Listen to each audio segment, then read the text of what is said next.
Will navigate with in the same page. ఇప్పుడు చూద్దాం load చేసి. ఇక్కడ వచ్చింది కదండి ఇంటర్నల్ హైపర్ లింక్ అని. మనం దీని మీద క్లిక్ చేయగానే మనకి ఇందాక అమెజాన్ అని రాసాం కదా అక్కడికి తీసుకెళ్తుంది. ఒకసారి క్లిక్ చేసి చూద్దాం.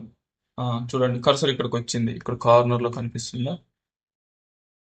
కనిపిస్తుందని అనుకుంటున్నాను. ఈ కార్నర్కి వచ్చేసింది కదా, ఇది ఇంటర్నల్ హైపర్ లింక్ వర్క్ అండి. నెక్స్ట్ ఎక్స్టర్నల్ హైపర్ లింక్ అంటే మనకి ఏదైనా వేరే పేజ్ లోకి నావిగేట్ అవ్వడానికి యూజ్ చేస్తాము. Upon it click these links will navigate from one page to another page with the reference of URL or file path.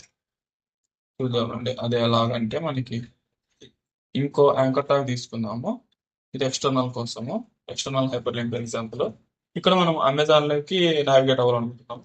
http://www.amazon.in. దీనికి మనం పేరు అమెజాన్ అనే పెట్టుకుందాం. ఇప్పుడు రిఫ్రెష్ చేస్తే ఇక్కడ మనకి అమెజాన్ అనే లింక్ ఓపెన్ అవుతుంది. ఇది క్లిక్ చేయగానే మనకి ఇదే పేజ్ లోనే అమెజాన్ వెబ్ పేజ్ అనేది ఓపెన్ అవుతుంది. మనకి ఇలా కాకుండా ఇంకో ట్యాబ్ లో ఓపెన్ అవ్వాలి అనుకుంటే అప్పుడు టార్గెట్ అనే అట్రిబ్యూట్ యూజ్ చేస్తామండి. టార్గెట్ అనే అట్రిబ్యూట్ దీని వాల్యూ వచ్చేసి _బ్లాంక్ పెట్టినప్పుడు మనకి ఏమవుతుందంటే నెక్స్ట్ ట్యాబ్ లోన అమెజాన్ అనే వెబ్సైట్ ఓపెన్ అవుతుంది. చూడండి ఇక్కడ ఓపెన్ అయింది చూడండి అలా.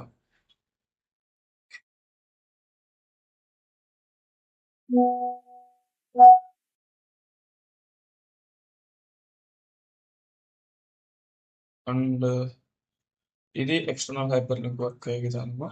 మనకి అట్రిబ్యూట్స్ వచ్చేసి హెచ్రెఫ్ టార్గెట్ చూసాం కదండి. హెచ్రెఫ్ వచ్చేసి మనకి రెఫరెన్స్ కోసము, టార్గెట్ వచ్చేసి అదే వెబ్ పేజ్ లో ఓపెన్, అదే ట్యాబ్ లో ఓపెన్ కావాలా లేదంటే నెక్స్ట్ ట్యాబ్ లో ఓపెన్ కావాలనేది డిఫరెన్షియేట్ చేస్తుంది.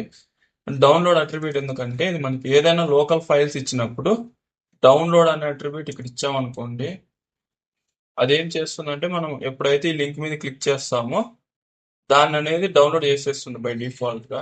ఏదైనా ఫైల్ ఇచ్చినప్పుడు అలా అవుతుందండి. మనం లింక్స్ కి అలా వర్క్ అవ్వదు. So that's it for the video. Thank you for watching.